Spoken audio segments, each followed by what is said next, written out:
Cenjene gledalke, cenjeni gledalci. Oddaja Duh veje, kjer hoče, je namenjena tistim Pomurcem in Pomurkam, katerim krščanstvo pomeni zelo pomemben del njihovega poklicnega in ali zasebnega življenja. Za majsko oddajo smo tokrat povabili v goste magistra Stanko Čerpnjaka. Gospod Čerpnjak, lepo pozdravljen in hvala, da ste se odzvali našemu vabilu. Hvala za vaše vabilo, mi je bilo veselje. To so se že menila nekaj časa, ker nazadnje se videvava tudi pri mašah. Imate veliko, številčno, za slovenske razmere družino, ki skupaj hodite k maši, torej ste tudi na ta način živi pričevalci vere. Ampak predno se bova dotaknila tudi teh družinskega okolja, kako se to prenaša v delovno okolje. Torej, naj vas na kratko predstavim, ste dokončali biologijo in kemijo kot profesor, potem ste tudi magistrirali iz biologije, konkretno iz botanike. Tisto se bova dotaknila mogoče pozneje, ker naravovarstvo je obema zelo blizu in ekologija. Potem, kot rečeno, ste soprog in oče tudi 4 otrok. Psička, pes, škotske ovčarje še, na eni fotografiji sem videl, da je bila z vami. Ja, tako moram povedati. Vsaka Gorička, velika družina, kot smo mi, rabi tudi, zagotovo tudi psa. Mi smo, naša škotska ovčarka je sedaj stara dobri 2 leti, v 3. leto je pošteno zakorakala. Od nekdaj smo vedno imeli doma pri hiši psa, predtem smo pa imeli enega strašnega čuvaja, bom rekel takole, ki smo v začetku smo se malce bali glede na vse, ker je šlo za kavkaškega ovčarja, ampak moramo povedati, to je bil pes z veliko začetnico in takšnega čuvaja, to si težko predstavljate, kdo ga ni imel. Je pa to res pes, ki zahteva od svojega lastnika, da ga umsko in tudi fizično mora obvladati. Zdaj smo pa pri povsem drugem psu, to je škotska ovčarka, ki pa je, bom rekel, to je pa živa igrača za vse naše večje in manjše otroke. Ker to je nazadnje veliko veselja.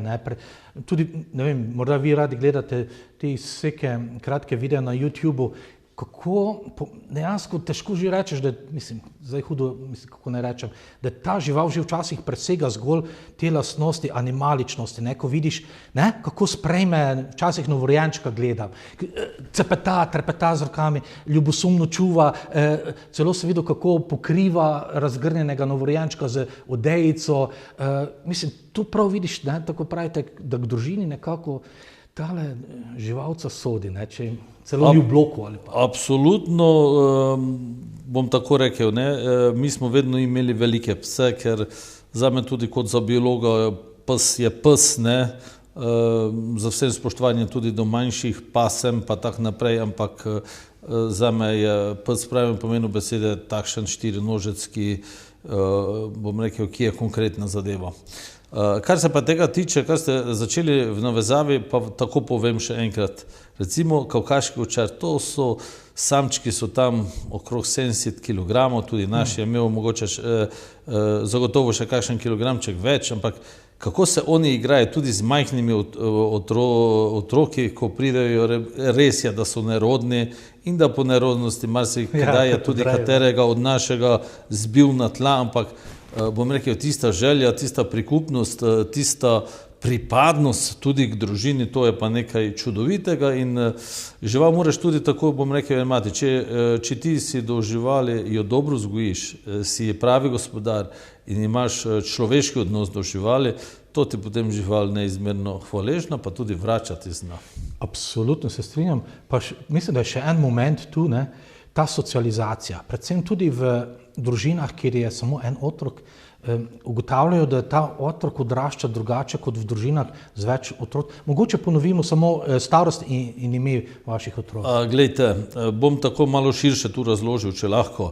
Mi imamo res 4 otroke in na veliko, bom rekel, ki imajo veliko razliko. Midva sva z ženo najprej načrtovala, da bi imeli enega, ker ko imaš enega otroka, bom rekel, lahko za njega čisto vse narediš, kar je možno, bom rekel, tudi mogoče preveč in to sva v začetku tudi delala, ampak sem pač tak človek, pa tudi moja žena, da se na napakah učiva in sva se tudi učila in potem po nekaterih življenjskih izkušnjah smo potem videli, da ravno odločitev za enega ni verjetno najboljša. Tako da najstarejši je Mihael, ki je bil januarja že star 21 let, ne. Potem približno 9 let in pol za njim smo pa potem nadaljevali, bom rekel, z našo odločitvijo za povečanje družine in potem je prišel Rafael, ki je bil rojen septembra 2013. Za Rafaelom je prišla Natalija, tudi septembra 2015. In na koncu naš najmlajši je Gabriel, ki je bil rojen februarja 2019. Tako da, bom rekel, so vsi naši otroci na velikem, bom rekel, v letih na razhajanju, drugače se pa ustvarjalno dopolnjujejo, absolutno pa, bom rekel, takole, kot so 4 različni, tudi po karakterju so zelo različni, ampak z velikim veseljem pa lahko vem, da je za nama, za ženo zelo popestrilo življenje, tudi, bom rekel, tudi sprejemanje, tudi dajanje in marsikaj drugega, ne. Ker ko je, bom rekel, ko je prišel Mihael najstarejši, sva zelo komplicirali v začetku, ker se je hotela, da je vse sterilno, ne, da je res vse tako kot po črki zakona piše in tako naprej, pa potem se naučiš, da se otroci med sabo sami znajo veliko naučiti, da se znajo tudi pomagati, da se eni od drugih učijo dobre in tudi slabe stvari. Tu takoj lahko povem, da ta najmlajši se ogromno dobrih stvari že naučil od vseh svojih, od obeh starejših bratov in tudi sestre, pa tudi tiste manj dobre stvari se je zelo hitro naučil in je pripravljen, sicer je februarski, bi praktično zdaj že bil pripravljen za šolo, pa je absolutno pripravljen, da septembra tudi on zakoraka v šolo in potem mi nekako zaokrožimo s tem, da bodo vsi šolarji, ne. Jaz rečem, ne, družina moje matere je bila zelo številčna, ne, 9 otrok in nikoli nisem slišal, da bi rekla, ne, da zaradi tega, ker je bilo zaradi številčnosti otrok njenih sorojencev kaj manj kruha, da je bilo zaradi tega manj veselja. Ker če imaš enega otroka, saj razumem, mu lahko materialnega več daš, hkrati ga pa prikrajšaš za tiste sorojence, ki mu podajo neko toplino, neko duhovnikom, neko interakcijo človeško, ki jo pa kot starš ne moreš. Se pravi, ti ga vseeno prikrajšaš, če imaš edinčka, ga prikrajšaš za nekaj, kar mu lahko dajo samo sorojenci, ne. Tisto je pa za življenje, za zorenje izrednega pomena, po moje. Absolutno se tu moram strinjati z vami, zagotovo materialnih sredstev, če je edinec, lahko dobi več, ne? Ampak materialna sredstva so eno. Ne? Točno. Pač mi v Evropi smo danes, bom rekel, nekako z ene strani prisiljeni, z druge strani tudi naučeni, da živimo, bom rekel, na velikem standardu, da je vse po sebi samo umevno, čeprav včasih tudi, bom rekel, tudi v Sloveniji zelo dobro živimo, čeprav si nočemo tega včasih priznati. Sicer je res tudi, da mi nam lahko še boljše, ampak smo preveč nevošljivi en do drugega v Slovenci, ampak to je spet tema. Del folklore. Del folklore, pa tudi tema za kakšen drugi pogovor, ampak res je tisto. Bom rekel, tudi materialna sredstva so eno, ne, vse druga izkušnje, pa vse druge, bom rekel, tiste pripetljaji, ki potem pridejo z izkušnjami, to je pa nekaj za življenje, to je pa znanje za življenje, ki potem pride do izraza v malo težjih situacijah, ker kot pedagog vam pa lahko povem, mi danes otroke zelo dosti naučimo. V določenih zadevah preveč, premalo jih pa učimo tisto, kar je za življenje. In potem, ko pridejo v stisko, prvo stisko, potem marsikdo odpove in znanje za življenje, da se potem tale, bom rekel, odraščajoči ali nadebudni otrok zna znajti, da tudi poišče, bom rekel, vse svoje možne pomoči v različnih zadevah in da potem zna ustrezno, bom tako povedal, odreagirati. Saj to je bistvo družine, ne? Da se prenesejo na naslednji rod neke vrednote, ki se na lepi način v najprimernejšem, na najbolj primernem možnem okolju tudi vrastajo. In potem seveda z adolescenco in pozneje z odraščanjem ima pravico tudi vsak človek raziskovati, a se te vrednote, ki jih je bil takrat deležen v družini, dejansko skladajo z njegovimi osebnimi. In težko je, da ne bi, ker ko odraščaš, spoznaš, da si tisto, kar sta ti oče in mati dala, bodi pošten, dobro delaj, ne delaj drugim, kar nočeš, da bi drugim tebi, recimo, ampak ne mogoče z besedami, ampak z zgledom, potem si dejansko ustvaril naslednjo generacijo teh, ki bodo nosili to tradicijo oziroma rečemo temu tudi to plemenito osnovo človeštva naprej. Kar me je pa to pozitivno ne bom rekel presenetilo, ampak da ste z soprogo, z ženo uspeli pravočasno sprevideti, da sta, vendar, zato je pa potrebno nekaj ponižnosti, da rečeš, ok, imela bova enega otroka, potem bo standard tak in tak, ampak kar je ravno bistvo krščanske družine, temu je namenjena tudi ta oddaja, da kako se krščanske vrednote manifestirajo najprej z osebnem, potem tudi v poklicnem življenju, ta odprtost za življenje. Vedno sta rekla, ne, bova še bolj odprta za življenje. Zakaj bi ostala pri enemu? Zakaj ne dati še, torej Rafaelu in Nataliji in še življenje njima?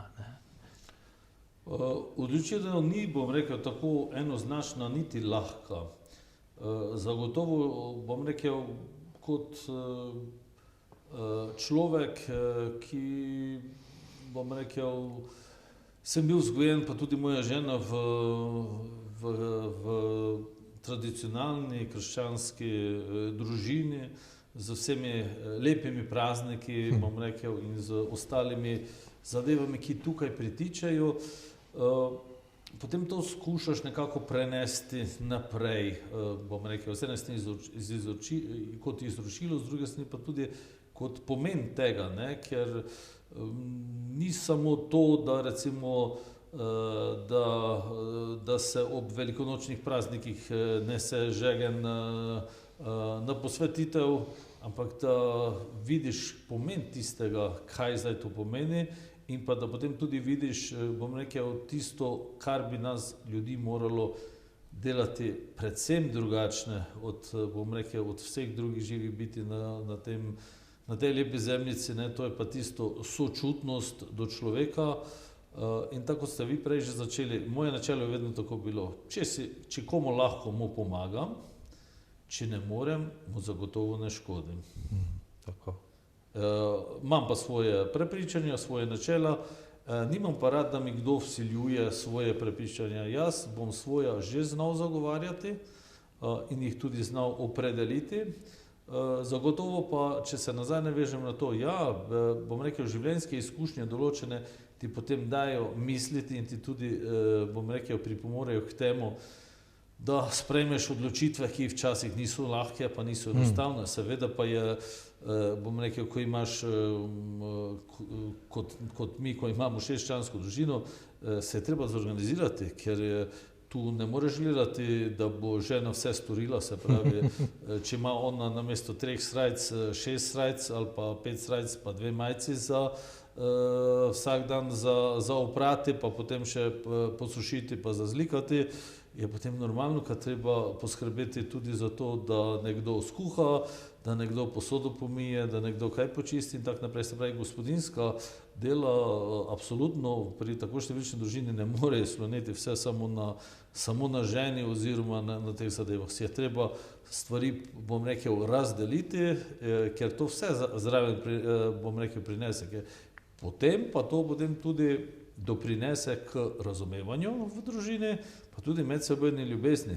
Ker vsak potem tudi otrok vidi pa zna ceniti, da je nekaj dobil, pa to ni mogoče samo po sebi umevno, recimo, da on vsak dan dobi ne vem koliko, 3-krat ali pa 4-krat obrok. Ta obrok je nekdo moral prislužiti ali ga pridelati, je treba poskrbeti, da pride tja, da je ustrezno pripravljen in tako naprej.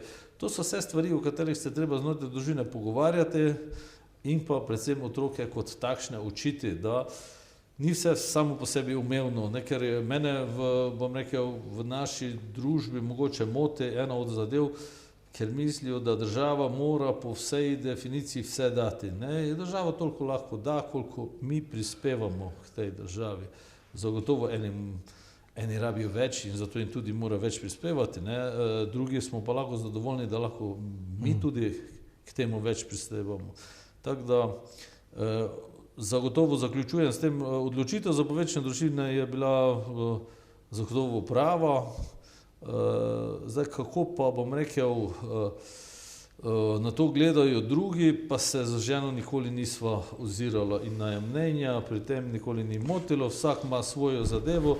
Zdaj bom tako povedal, eni, ker malo, bom rekel, malo nas je že danes družin, ki imamo 4 ali več otrok, je pa zanimivo po svoje, bom rekel, tudi moj oče je izhajal iz 7-članske družine, mama je bila sicer sama, ampak v mladosti sta je 2 bratca umrla, tudi ko je žena izvirala, bom rekel, oni so bili tudi 3, tako smo navajeni na takšne pa drugačne oblike.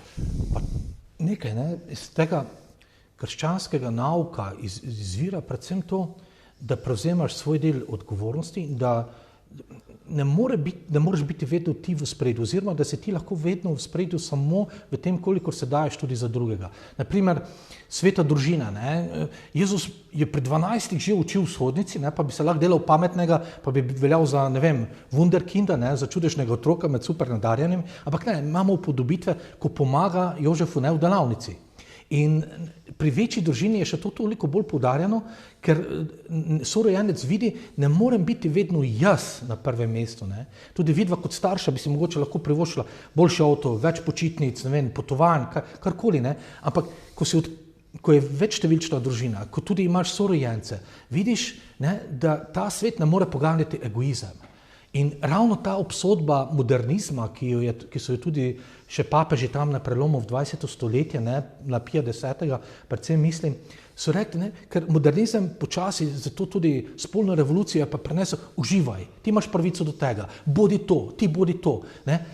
Tu pa potrebno dosti krat narediti korak nazaj zaradi drugega. Ne. Tu se naučiš odgovornosti do drugega. Ne, tudi. Ne nazadnje, tako kot ste rekli, ne, ni vseeno koliko majic, koliko srajc, koliko hlač je, ne, speglani, koliko obrokov je na mizi in ti se naučiš, ne, da je lahko samo v nekem sočutnem sozvočju z drugimi možna harmonija med ljudmi. In to se najlažje naučiš seveda v družini, kjer je več kot samo en otrok. Ne. In jaz mislim, da na ta način gledalci bodo videli tudi fotografije, ki so nam jih poslali, ne, da tu je toliko pa toliko praznikov, ne, toliko rojstnih dni, toliko prvega obhajila, birb, ne, tako da tudi to dodatno bogati, ker ni toliko, koliko je zdaj zaradi tega odnesel materialnega, ker je tudi zahteval otrok neke stroške, ampak koliko je prinesel, ne, za svojim bivanjem, za svojim novim, za svojim karakterjem, za svojim duhom, za svojo že samo navzočnostjo. Ne. In jaz tudi včasih premišljujem o teh generacijskih razlikah, ne, ampak to mislim, da ne moti nobenega, ne, da tudi če je 10 let ali več razlik med bratom, sestrami, kakorkoli, gre za to, da je del tvoje družine. Ne. In s to popotnico, ko greš v svet, tudi lažje sprejemaš druge, ker krščanstvo pa nas predvsem uči, ne, to kot ste rekli, ne, prva zapoved je zapoved ljubezni do bližnjega. In to zapoved se verjetno najlažje naučiš v družini, ker če se je nisi v družini, kje se je boš. Ne. In no, to toliko za intermezzo, ker bi pa zdaj šli malo v to smer, kjer ste tudi bili dejavni, ne, se pravi, zdaj ste kot ravnatelj na osnovni šoli v Črenšovcih, tukaj je že sedela ena vaša bivših sodelavk, gospa Sever, ne, osnovno šole v Črenšovcih ste zelo prepoznavni v tem prostoru, dosti je razlogov, ne, imate, ne vem, tam zdrava šola, ne vem, kaj vse to boste mogoče vi rekli, ampak zdaj naredil bi samo ta prenos, ne, iz tega, da so na nek način družinsko okolje, družinske vrednote, živimo pa v sekularni družbi. Koliko lahko prenašate to na nekak način razširjeno družino? Napisali ste, bral sem vaš en uvod na spletnih straneh vaše šole, ne, da ne moremo gledati v otroku samo učenca. Ne. To ni zgolj nek predmet, na katerega moramo prenesti znanje. Kako zdaj bom rekel, to mogoče izzivalno vprašanje, ker gremo iz sfere zasebnega, družinskega življenja v poklicno. Ali pa še bolj izzivalno, ste v prvi vrsti ravnatelj strokovnjak ali pa oče, ne vem kolikim 300 otrokom ali koliko hodijo na osnovno šolo. Mislim, se ne morate zamenjati očeta, ampak v tem smislu, da zastopate vrednote, očetovske vrednote, ne, tisto poštenost, trdnost, ne vem. Ali je to težko prenesti? To direktno prenesti je zelo težko, bom pa začel takole, kot sem že prej namignil. Bistveno je za moje pojme, da si v prvi vrsti človek. Zagotovo strokovnost mora biti. Prej ste tudi začeli, res je, jaz sem zdaj 4. leto na osnovni šoli Franceta Prešerna na Črenšovci. Takole bom povedal, kot mlad, bom rekel, študent ali pa proti koncu študija sem marsikaj delal izven svojega osnovnega poklica nekaj let. Potem sem se leta 1997 zaposlil na osnovni šoli Kuzma, kjer sem bil 10 let. Potem sem prešel na osnovno šolo 2 Murska Sobota, kjer sem bil 14 let in sedaj sem se 4. leto tukaj. Plus tega sem pa vedno, ker veste, ker pač učiteljski poklic je takšen, da moraš imeti določeno število tedenske obveznosti. In sem v teh letih tudi marsikje še dopolnjeval, nekaj sem se vračal na osnovno šolo Kuzma, nekaj sem se vračal potem tudi še na osnovno šolo Grad, na osnovno šolo Radenci, potem še na osnovno šolo Tišina. Tako da meni, hočem samo to povedati, jaz sem vedno bil z vsemi v dobrih odnosih, z nekaterimi v odličnih odnosih, zagotovo pa z vsemi sodelavci v dobrih odnosih in nikoli mi ni bilo težko se prilagoditi. Kot izhodišče pa dajem to samo zato, ker ti moraš ljudem pokazati skozi svoj način dela, skozi bom rekel, svoje pristope in ti moraš predstaviti svoje vrednote. Jaz nikoli v prvo vrsto bom rekel, ne dajem tega, da pač sam človek sem kot sam, sicer tudi bom rekel, v veri redko kdaj kaj razlagam, to, da zelo spoštujem krščanske vrednote, to vedno poudarim, drugo pa bolj, bom rekel, samo vero pa puščam na področje tega, da je to stvar osebnosti, ampak nikoli me pa ni sram povedati tega, da redno hodimo mi, cela družina v cerkev, da smo verni ljudje in da imamo svoje prepričanje. Kakšna so pa ta naše prepričanja, pa posebej ne razlagam, zato ker še enkrat povem, to je, bom rekel, stvar osebne narave in to lahko debatira z svojimi prijatelji, ne, in tak naprej, dobrimi znanci, ni pa to za, bom rekel, marsikatera stvar za moje pojme ni za javnost. Za javnost so tiste stvari, ki jih lahko poveš vedno. In če tu zdaj še enkrat se navežem na vaše osnovno vprašanje, prvo je zagotovo tisto, da sem v tem širšem pomenu, da učencem hočem pokazati, kakšen starš bi moral biti jaz kot ravnatelj vsem ostalim. In jaz se trudim, ne bom rekel, da sem absolutno najbolj uspešen pri tem, ampak zagotovo pa lahko povem, da se trudim, da zelo cenim vse tiste učence, bom rekel, ki se potem čez nekaj let vrnejo ali pa se kje srečamo in da potem povejo, bom rekel takole, mi sedaj razumemo, kaj ste nam takrat hoteli dati oziroma kaj ste nam dali. Tisto je tisti dobrobit, ki ti nekdo, bom rekel, to je tisto plačilo. Res je, da hodimo v službo zato, da nekaj tudi zaslužimo, ampak bistveno, jaz pa marsikaj drugega tudi znam delati, vam tako povem, če bi mi bilo v prvi vrsti mar samo za materialna sredstva, zagotovo dolga leta že ne bi bil več v pedagoškem poklicu, ker se v marsikaterem drugem poklicu da dosti lepše in lažje zaslužiti, ker pedagoški poklic pri nas je težek, bom rekel, ravno z te strani, zato ker imamo veliko družin z veliko težavami. In to se je zelo pokazalo v času covida, po covidu so pa stvari samo še, bom rekel, šle na slabše, zato ker ni enostavno, bom rekel, živeti za 4 zidovi, za vsemi težavami, pa tudi dobrimi stvarmi, ker se treba biti sočuten, se treba znati, bom rekel, tudi pravilno odzivati. In jaz ravno v tem smislu vedno tudi svojim sodelavcem pravim in jim govorim, da moramo gledati na dobrobit otroka in da jih moramo vzgajati, seveda jih moramo naučiti, ampak tudi, bom rekel, če bodo imeli kakšen primanjkljaj, ker meni je bilo povem to še zelo težko poslušati, ko smo slišali takrat v času covida, koliko primanjkljajev. Ja, pa če se spomnimo naše osnovne šole, sicer tega vem, da to se ne splača dosti razlagati, ampak tudi mi smo imeli marsikatere primanjkljaje, ampak tiste primanjkljaje smo jih mi pozneje potem nadoknadili, za njih obresti plačali in tako naprej. To ni takšen problem. Problem pa je, če je primanjkljaj to bom rekel, v tistih vrednotah, ki bi jih pa otroci morali pridobiti in jih ne pridobijo ali jih pa ne pridobijo takrat, ko bi jih morali. Zdaj ste zadeli predvsem občutljivo točko pri meni, ker tudi jaz sem bil učitelj biologije, ne, in kemije 3 leta in točno to, kar rečete, lahko podoživim na sebi, ne, kje drugje se lažje zasluži oziroma kdor ni bil v tem poklicu, ga ne razume. Ne. Kaj vse treba včasih biti otroku, učencu, ne. Včasih rabi najprej prijatelja, včasih rabi tudi neke vrste zaupnika. Včasih kako je to, da rabi strokovnjaka, ki bo dal neko strokovno snov na 3. ali pa 4. mestu včasih. Ker že takrat, pred 20 leti, je to bilo zelo očitno, kar ste rekli, zdaj pa verjamem, da je samo še bolj izraženo. Ne. In to zahteva celega človeka in če ti v sebi nisi nekako, če postaješ izprazen, če nisi napolnjen, ne, z tem človekoljubljem, pristnim, ne, biti človek, ne, potem težko to iz dneva v dan.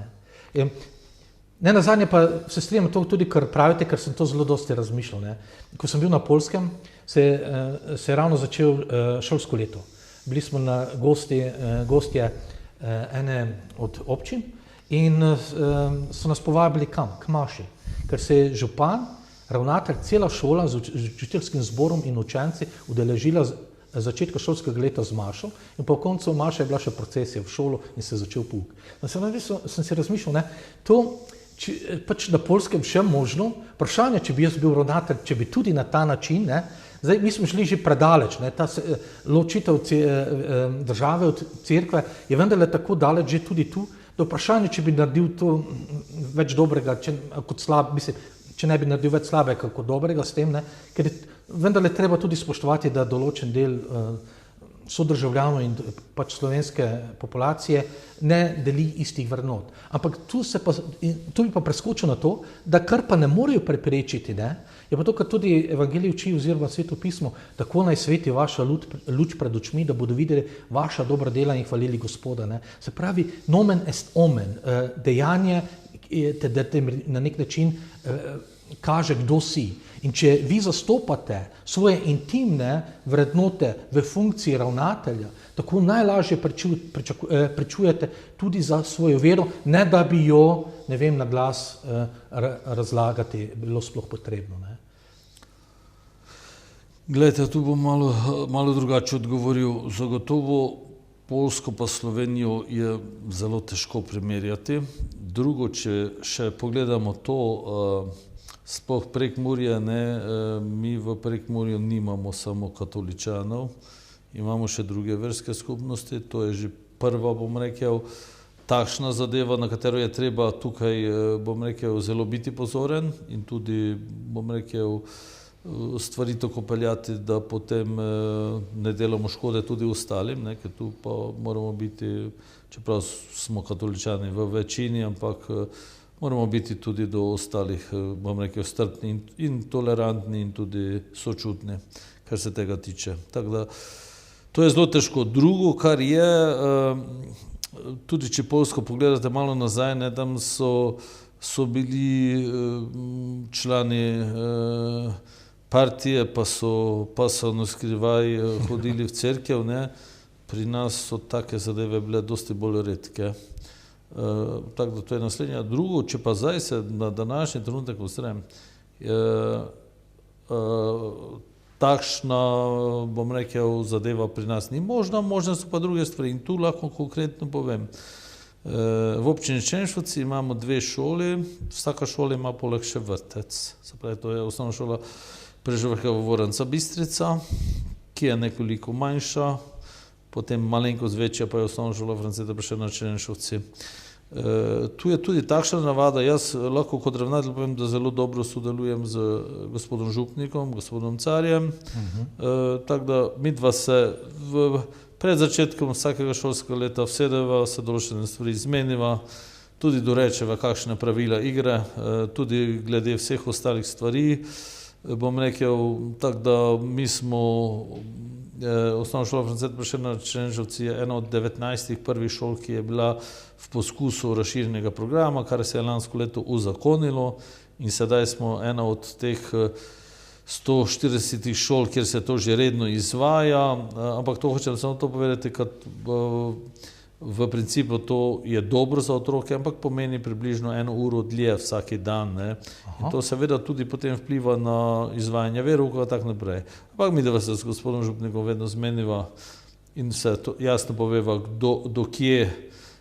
do kje sežejo naše kompetence, naprej so župnikove kompetence in v glavnem problemov ni nobenih, kar se tega tiče. Prav tako nas gospod župnik vedno prvi teden, prvo nedeljo v septembru vedno povabi oba ravnateljico bistriške šole in pa mene, pa tudi prej moje predhodnike, ki so bili, bom rekel, k Sveti Maši, ko otroci pridejo z šolskimi torbami v cerkev, tisti, ki pač hodijo, in da potem izmenično enkrat eno leto eden ravnatelj nagovori učence in starše, naslednjo leto drugi, tako da nekaj tega je tudi, bom rekel, tudi pri nas v našem okolju, čeprav moram tako povedati, da pri tej stvari moraš biti previden, moraš znati, kako stvari odpeljati, kaj povedati, ker so te zadeve občutljive in stvari, bom rekel, z dejanji tudi druge ni potrebno po nepotrebnem izzivati. Ampak, da zaključim, nasplošno sodelovanje tako z cerkvijo v našem okolju, tako z društvi, kot z lokalno skupnostjo je dobro, ampak moje načelo je vedno tako, z vsemi se moraš pogovarjati in se poskušati zmeniti, koliko se da. Kar se tiče, bom rekel, izobraževanja, ne samo zgolj učenja, tukaj jaz, bom rekel, držim primat in pri določenih stvarih tudi ne popuščam, vse ostale stvari so pa stvar dogovora in tisto, kar bogati, nas zagotovo ne dela revnejše v tem smislu. Na nek način je to v naravi vaše funkcije tudi, ne? Prvo, kot očeta, da že v tem svojem mikrookolju doma določiš meje, ne? To balansiranje, do sem gremo, to je že malo preveč in potem tudi kot ravnatelj, ne? Tisto bi bilo že, kar sem omenjal v Poljski, ne more, mislim, bi lahko, kot pravim, naredilo več slabega kako dobrega. To, če sem povabljen k maši, pa tistim, ki pridejo, mojim učencem, pa dam nek pozitiven nagovor, je še vedno možno. Torej, to balansiranje, da sproti se zavedaš, da moraš biti strokovnjak, profesionalec, ki pa tudi ima občutek za vse, ne, na nek način, za vse druge tudi, ki so drugačni, oziroma tudi tisti, ki so pod vašo avtoriteto. In tu je torej pravičnost kot ena najvišjih teh plemenitih vrednot, ki je v krščanstvu visoko zapisana, že Tomaša Akvinski, ne, oziroma sploh je ena od teh kardinalnih vrlin pravičnost. Ne.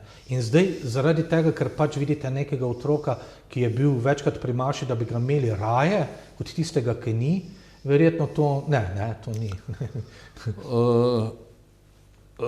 Tu pa lahko zagotovo povem, meni so ljubi tisti, ki hodijo k maši, enako so mi ljubi tudi tisti, ki ne hodijo, pa tudi enako tisti, ki imajo marsikaj proti cerkvi povedati. In tudi s tistimi, pa z starši sem vedno pripravljen vsesti, se pogovoriti.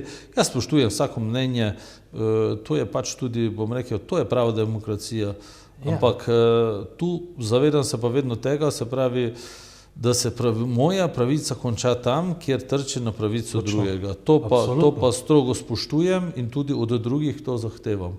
Smo pa pač živimo v svobodnem svetu, tudi, bom rekel, občina Črenšovci, ki sorazmerno je še dan danes, bom rekel, ovrednotena kot zelo krščanska občina, lep delež otrok več ne hodi k verouku, pa niti v cerkev, ampak to je odločitev njihovih staršev, to je odločitev njihovih starih staršev in oni so se tako odločili in oni bodo za svoje dejanja tudi, bom rekel, dajali celotno odgovornost, ali so se prav odločili ali ne, to je stvar lahko debate, ampak to je njihova odločitev, za katero jaz čisto stojim in stojo takšno, kot takšno sprejemam. Na intimni ravni jo vi sicer lahko, vi ali pa jaz obžalujemo in bi si želeli, da je bilo drugače, vendar Bog je dal svobodno voljo in kdo sem jaz, da jaz bi mu jo zanikal ali ne spoštoval. Torej, če je pravica, Bog je dal pravico staršem do otrok, ne, in nemogoče je, da otrok ne bi vzgajali, ne, da bi rekli otroku, ne, daj ti sam opazuj in čez čas se boš sam odločil, kar se boš pač hotel. To je skoraj nemogoče, ker tudi to bi bila vrednota relativizma, ne, se pravi, vse je relativno, ti se boš sam odločil, torej nemogoče ne vzgajati, so tudi že mene učili in na ta način vendarle ti priznaš, da ima tisti vsaka družina, vsako mikrookolje to avtonomno pravico, da živi vrednote, ki pa jo oni zastopajo. Vendar tu bi pa zdaj nastopil naslednji korak na enem razgovoru, da to se tudi kaže vendarle v vaši pripravljenosti se politično udejstvovati. Torej, dialog z različno mislečimi, poskušati najti najboljše možne rešitve. Ne na zadnje, čeprav vem, bili ste v Novi Sloveniji, ne, potem v naši deželi, ampak dejansko torej krščanska politična miselnost, usmeritev. Zdaj tako vprašam, koliko vam je tisto začetno upanje, da boste lahko tudi skozi ta kanal družbenega življenja ali pa uravnavanja nekih skupnih vprašanj vplivali na to, ne, naše skupno bivanje, koliko se je uresničilo, koliko ste postali realni ali razočarani, kako je z tem korakom v politične vode bilo? Glejte, da splošno tako povem, nisem pričakoval, kaj me boste o politiki spraševali, če ste pa že načeli to temo, potem bom pa začel od začetka. Kot gimnazijec že so me marsikatere stvari zanimale. V tistih časih sem prebral ogromno knjig, tudi, bom rekel, čisto pošteno povem, marsikdaj tiste snovi, ki je bila takrat na učni načrti, se nisem ravno posvečal, ne vem koliko pozornosti, več sem posvečal tistemu, se pravi, kar me je zelo zanimalo, vedno me je narava zanimala, bom rekel, z ene strani psihologija, odnosi, bom rekel, in take, bom rekel, temeljne prvine, recimo geologija in take stvari, ko so me fascinirale te zadeve. In potem, ko greš takole naprej, potem je bila posebna izkušnja vojska, ampak o tem zdaj ne bom govoril. Tisto je bila res huda, že bom rekel huda in tudi poučna življenjska zadeva. Potem, ko pa se znajdeš kot študent, takrat sem se pa začel učiti. Bom rekel stvari, ki so me res zanimale, z druge strani pa tudi politike. Takrat to se pravi tam od leta 92 pa tam do leta 96 približno, to je bilo tako, bom rekel, imeli smo mlado državo, stvari so se hitro dogajale, bom rekel, marsikaj, za marsikaj smo bili naivni, mogoče prepušteni pa tak dalje in takrat, bom rekel, sem se nekako jaz učil politike. V začetku sem imel precej liberalna stališča, in zato sem se dosti tudi od nekaterih, bom rekel, od takratnih LDS-ovih učil, sem pa videl, kaj se zelo hitro so potem oni, bom rekel, zavili zelo v levo, ker od liberalizma pri LDS-u začetnega je potem pozneje zelo malo ostalo. In potem sem videl, da to pač moja načela pa moja prepričanja, ki so se takrat nekako dokončno izoblikovala, niso to. In potem sem počasi začel sodelovati s krščanskimi demokrati, ampak nisem se še včlanil, niti približno. Sem se pa včlanil potem v krščanske demokrate, ko sem prišel v osnovno šolo delati v Kuzmo, na priporočilo takrat enega sodelavca, in potem sem začel z njimi delati. Gospod Peterle je bil takrat neizmerna veličina, tudi oseba, ki je imela splošno spoštovanje in tako naprej, pa ne bom zdaj o tem dosti razlagal. Glavne stvari so se razvijale, tudi mlada demokracija takrat se je razvijala. Potem se je zgodila tista poroka, z ljudsko stranko, ki je bila prehitra, nepremišljena in tako naprej. Mi Pomurci smo že takrat bili proti, ampak smo bili premajhni, pa nas noben ni poslušal. Toliko samo, da vas spomnim, kaj ne bom pozabil, takrat je bila glavna tajnica krščanskih demokratov gospa Tošakova, ki potem vemo, kako so se stvari pozneje razvijale.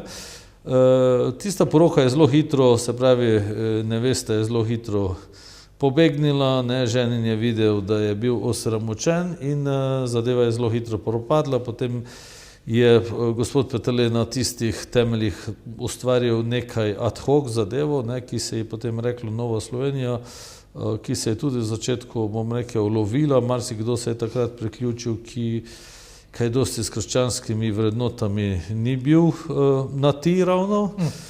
Zadeva se je potem dolga leta, razvijala. Tu smo trdo delali in dosegli marsikatere, rezultate.